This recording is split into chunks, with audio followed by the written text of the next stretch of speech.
কি নিয়ে গন্ডগোল ছিল? ইন্ডিয়া ভাইদের এখন কিছু বলবো না, যা বলবো আমি বড় হাউস নিয়ে বলবো। গন্ডগোল কি নিয়ে ছিল? শান্তি ছিল রাজ্যের সঙ্গে। এখন আমি মুখ খুলবো না। কি অশান্তি ছিল? মুখ খুলবেন না কেন? ফোন করলেন কেন? চাপ আছে, কোনো রকম ফোন করলেন কেন? কাদেরকে দিয়ে করলেন? আপনার ওয়াইফ বলছে আপনাকে ফাঁসিয়েছে, কি বলবেন? এলাকা দখলের লড়াই এবং তারই পাশাপাশি আর্থিক লেনদেন সংক্রান্ত গন্ডগোলের জেরেই ভাঙড়ে রাজ্জাক খান তৃণমূল নেতাকে খুন করা হয়েছে এবং যে খুন করেছেন তিনি হলেন মোফাজ্জেল মোল্লা, যাকে ইতিমধ্যেই পুলিশ গ্রেপ্তার করেছে।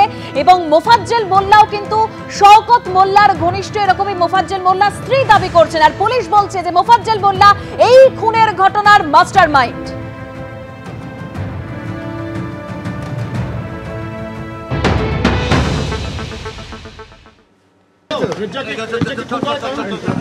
কি নিয়ে গন্ডগোল ছিল? ইন্ডিয়া ভাইদের এখন কিছু বলবো না, যা বলবো আমি বড় হাউস নিয়ে বলবো।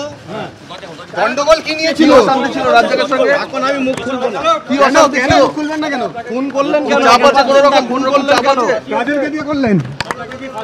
আপনার ওয়াইফ বলছে আপনাকে ফাঁসিয়েছে, কি বলবেন? তৃণমূলের অঞ্চল সভাপতি খুনে ভাঙড়ে, যেখানে 3 দিনের মাথায় জালে দলেরই আরেক নেতা, যার ছবি আপনাদের সামনে রেখেছি, ধৃত মোফাজ্জল মোল্লা, যিনি খুনের মাস্টারমাইন্ড বলে পুলিশ দাবি করছেন।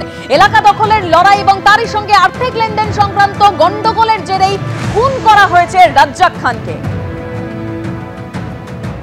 গতকাল রাতেই কিন্তু মোফাজ্জেল মোল্লা নামে তৃণমূলের এক নেতাকে কিন্তু গ্রেফতার করা হয়েছে। এই সেই ঘটনাস্থল যেখানে কিন্তু গত বৃহস্পতিবার রাত 10টা নাগাদ রাজ্জাক খানকে রীতিমতো পর গুলিতে ঝাঁঝরা করে কুপিয়ে খুন করা হয়। এবং সেই ঘটনার পর তৃণমূল কংগ্রেসের পক্ষ থেকে তৃণমূল নেতা শওকত মোল্লা, যিনি ভাঙড়ের অবজারভার এবং ক্যানিং পূর্বের বিধায়ক, তিনি কিন্তু সরাসরি অভিযোগ করেছিলেন যে এর পেছনে আইএসএফ এর দুষ্কৃতীরা রয়েছে।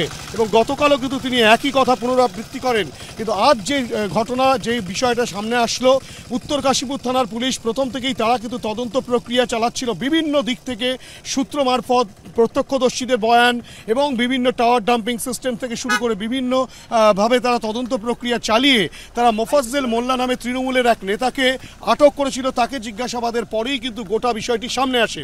একবার দেখাবো এই সেই ঘটনাস্থল। তুমি দেখতে পাচ্ছ যে ঘটনাস্থল ঘিরে কিন্তু এখনো পর্যন্ত পুলিশকর্মীরা রয়েছেন। এখানে যেভাবে খুন করা হয়েছে, সেই খুনের পরিকল্পনার মাস্টার মাইন্ড কিন্তু এই মোফাজ্জেল মোল্লা। এবং এই মোফাজ্জেল মোল্লার পরিচয় তোমাকে বলে রাখি যে গত 2023-এর যে পঞ্চায়েত ভোট, সেই পঞ্চায়েত ভোটে রাজ্জাক খান তিনি এমন ভোটে দাঁড়িয়েছিলেন এবং তার পাশাপাশি পঞ্চায়েত সদস্য হওয়ার জন্য, তার পাশাপাশি এই মোফাজ্জেল সেও কিন্তু পঞ্চায়েত সদস্যের ভোটে দাঁড়িয়েছিলেন, কিন্তু তারপরে তিনি হেরে যান, যেহেতু মূলত এটা আইএসএফের একটা গড়, এই চালতাবেড়িয়া গ্রাম পঞ্চায়েত অঞ্চল। কিন্তু তারপরে যেটা দেখা যায় যে রাজ্জাক খান, যেহেতু তার বারবারন্ত হচ্ছিল, তাকে এখানকার অঞ্চল সভাপতি করা হয়েছিল, সেই কারণে কিন্তু এলাকা দখলকে কেন্দ্র করে একটা গণ্ডগোল ছিল।